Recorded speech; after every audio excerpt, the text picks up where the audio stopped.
A night that still haunts the hip-hop industry. The night of Tupac Shakur's murder remains shrouded in mystery. It was on the 11th of September 1996 when the news broke that Tupac Shakur, a beacon of the hip-hop community, had fallen victim to a drive-by shooting in the neon-lit city of Las Vegas. The event sent shockwaves across the world, leaving a void in the music industry that is yet to be filled. The details of that fateful night are as haunting as they are elusive.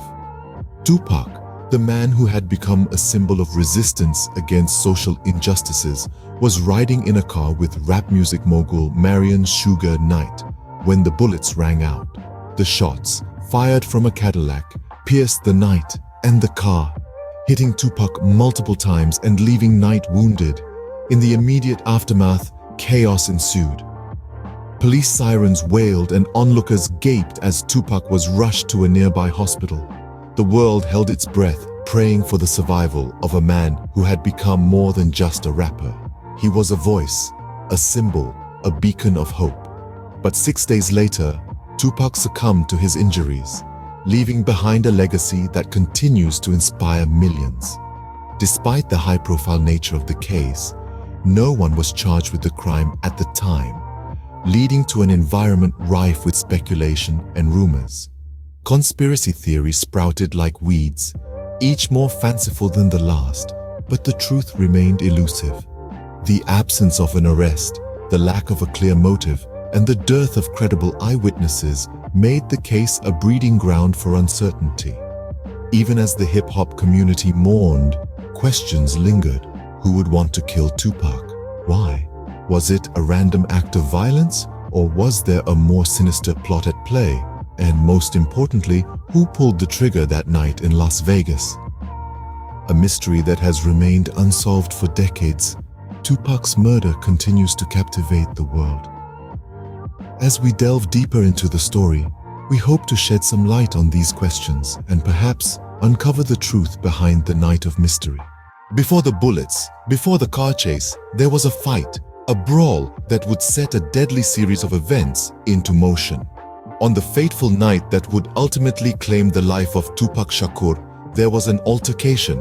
Not just any altercation, but a brawl between Shakur and Orlando Anderson, a young man who happened to be the nephew of Dwayne "Keffe D. Davis, a notorious leader of the Southside Compton Crips gang.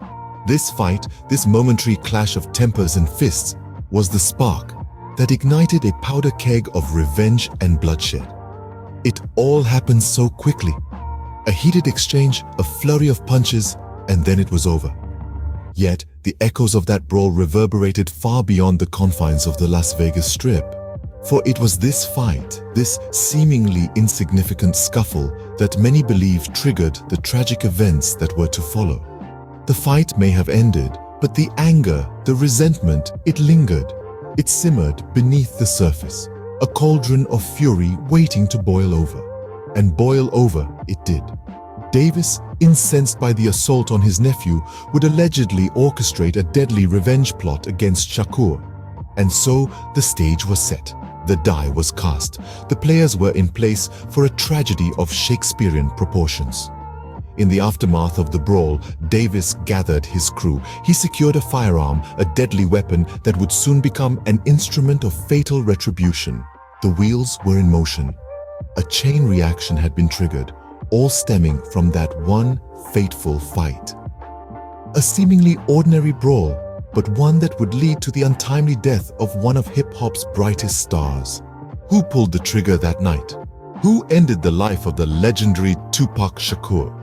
These are the questions that have loomed large over the hip-hop scene since that fateful night in 1996. The suspects? A collection of characters as complex and multi-layered as the lyrics of the rap icon himself. At the heart of this tangled web is Dwayne "Keffe D. Davis. A former leader of the Southside Compton Crips gang, Davis has been no stranger to controversy or the law.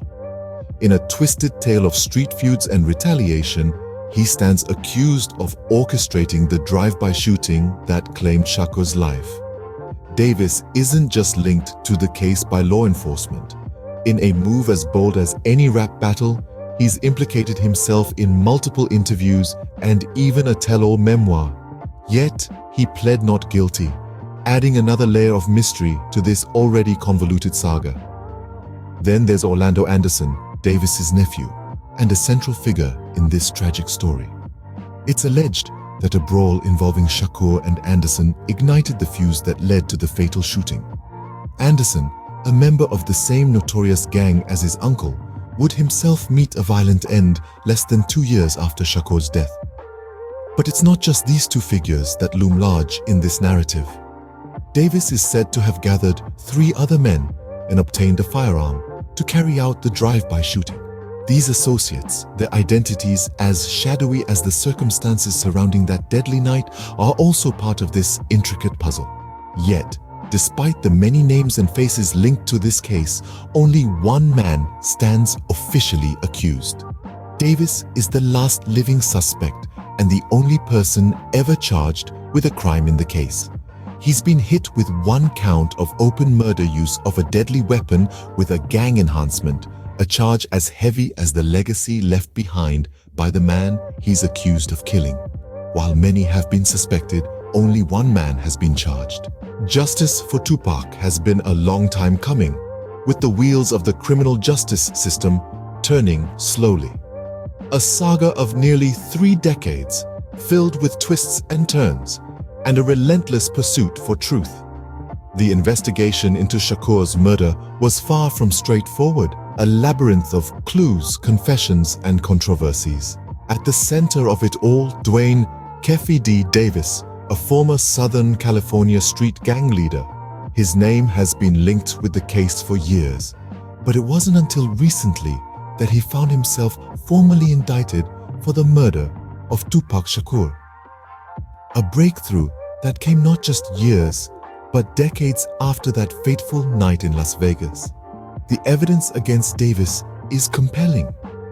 His own words, spoken in interviews and written in his memoir, have painted a picture that's hard to ignore. He's implicated himself in the killing, admitting to orchestrating the drive-by shooting that claimed Tupac's life.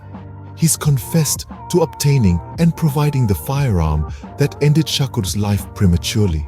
A revelation that sent shockwaves through the hip-hop community and beyond. And yet, despite these admissions, Davis has pleaded not guilty.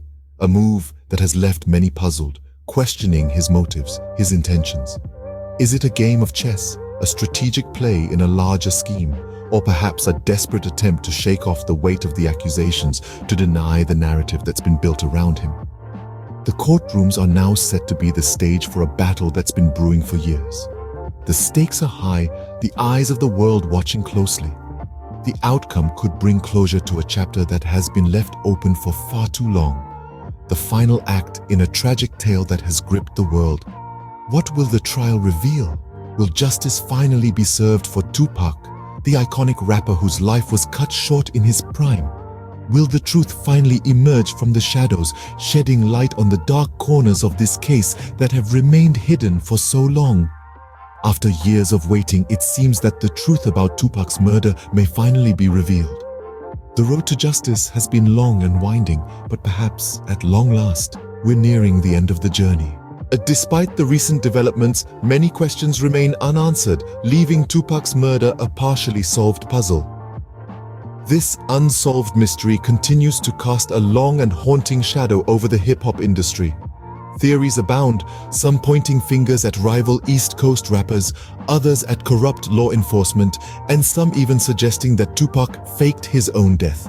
Yet, the recent indictment of Dwayne "Keffi D. Davis, the last living suspect, has given new life to the investigation, rekindling hope for final closure. The ripples of Tupac's murder have been felt far and wide. His untimely exit from the stage left a void in the hip-hop industry. A void that no artist has truly been able to fill. His charisma, his talent, his raw, unfiltered honesty, these were the traits that set him apart, that made him not just a rapper but a poet, a prophet, a voice for the voiceless. Tupac's enduring legacy is a testament to his impact. His music, his words, continue to inspire new generations of artists and fans alike. His message of resilience and resistance, of love and struggle, resonates just as strongly today as it did over 2 decades ago. His influence transcends the confines of hip-hop, seeping into the broader cultural, social, and political discourse. Yet, the unresolved nature of his murder continues to cast a pall over his legacy. It serves as a stark reminder of the violence that plagued the hip-hop industry in the 90s, a violence that, in many ways, still lingers. The quest for justice for Tupac is not merely about solving a murder case. It's about confronting the systemic issues that led to his death. It's about challenging the culture of violence that continues to permeate the music industry. Tupac Shakur, a name that will forever echo in the annals of hip-hop, a life cut tragically short, a murder mystery that continues to intrigue us all.